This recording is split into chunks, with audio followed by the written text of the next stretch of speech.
Few things. We just watched the Harry Potter 7.2 trailer. I almost cried. Dead. Twice.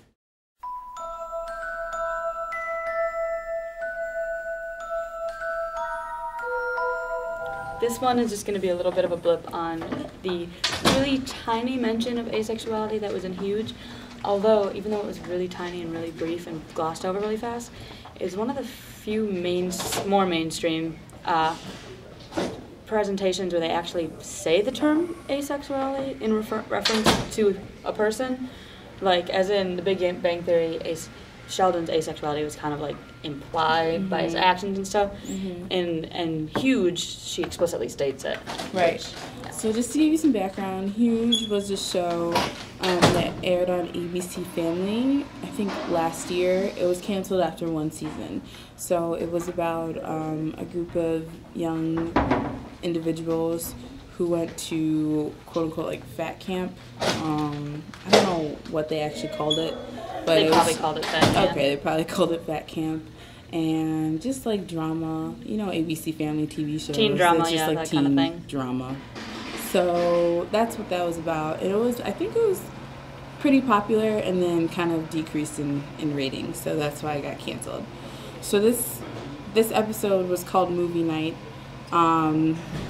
It was movie night at the camp, and AKA it was like sex night, because apparently everybody was like gonna make out with somebody, right? Like something like, on movie night. You have a date to movie night. You sit on a blanket and you make out with sitting people. outside, yeah. So everyone was like, oh, I need a date and blah blah blah. Also, the movie that they were playing on movie night was an epic spoof of Twilight, involving ghosts. It was called Phantasm, I think.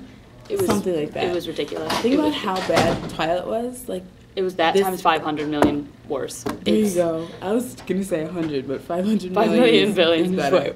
Basically, what's been going on is that there's a camp counselor who kind of likes one of the campers, which is totally not acceptable. But this is the time where everyone's kind of like pairing off into love and watching Twilight and seeing how in love they are, and so everyone's having dates and all this love drama. And then this other camp counselor, the counselor for the girls, she has this moment where she's talking to the male camp counselor about her own sexuality and how she doesn't really understand things like Twilight. Phantasm. Right. Whatever their version's called.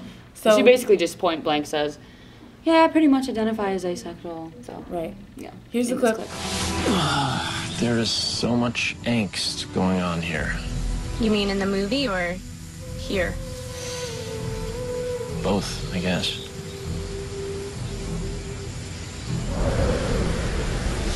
I can't imagine being like that.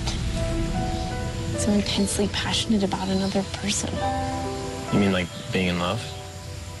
Like anything. I basically identify as asexual. Oh, wait, what? It's just how I am. I always kept waiting to feel the feelings that everyone else talked about, but I just never got there. Oh. In a way, I feel really grateful that I don't have to deal with all that. Was Esther a ghost? Yes. Crap, one of your girls is gone. Two ghosts. Just watch the movie. I'll find her. Hair on the back of the cat stand. Welcome back to the clip. Reactions to the clip, within the context of the entire episode, I think it was actually pretty cool to have that moment where someone was like, I identify as asexual. I never kind of really felt like sexual or romantic. I don't know what exactly she refers to. It's a bit unclear.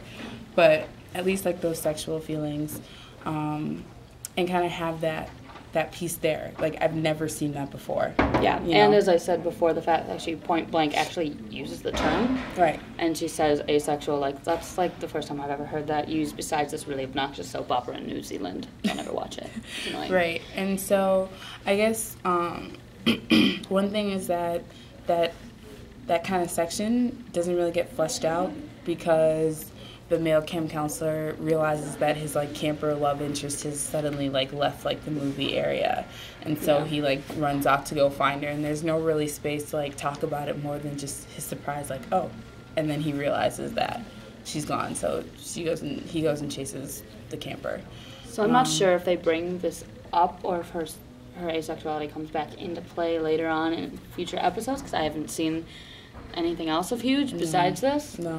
So I don't know if it's really, that's the only mention, it's just this like, Right. okay, here, point blank, okay, oh, never mind, we're not going to flesh it out, we're done, whatever. Right. Move, or if there's something more to it. I'm not sure either. I watched like maybe one episode of Huge when it first came out, and I just wasn't really feeling it, so I stopped, basically. But I guess for me personally, like we wanted to kind of put this clip out there, just because it is like a relatively like positive, actually like pretty positive. No, There's nothing really. I mean, besides you the know, fact that it didn't get really panned out more than it did, it's the only real which is negative probably better, I can 'cause, find like, on it. yeah. Yeah, we don't know where they would have gone with it. If Exactly. they panned it out a lot on a teen drama, I feel like it would have ended up getting where she really wasn't asexual or something all of a sudden, just needed the right person, like they tell you all the time. Mm-hmm. I don't know where they would have taken it, but That would have been bad. So, like, as it is, as that short, like, 45-second clip is, like, it's a pretty positive kind of representation of asexuality in mainstream media, particularly in a teen drama on ABC Family. It's also little tidbit of fact I'm going to put in there just because I couldn't get over it, and as everyone knows, Katie's a major gleek. But there's a character on Huge that is played by Ashley Fink, wonderful actress Ashley Fink, who also plays Lauren Zizes on Glee. So I really can't get past the fact, and then when she was making out with some other guy, I was like, no, you're not supposed to make out with him, you're supposed to make out with Puck, duh. God, Blair Witch Project. Oh my god.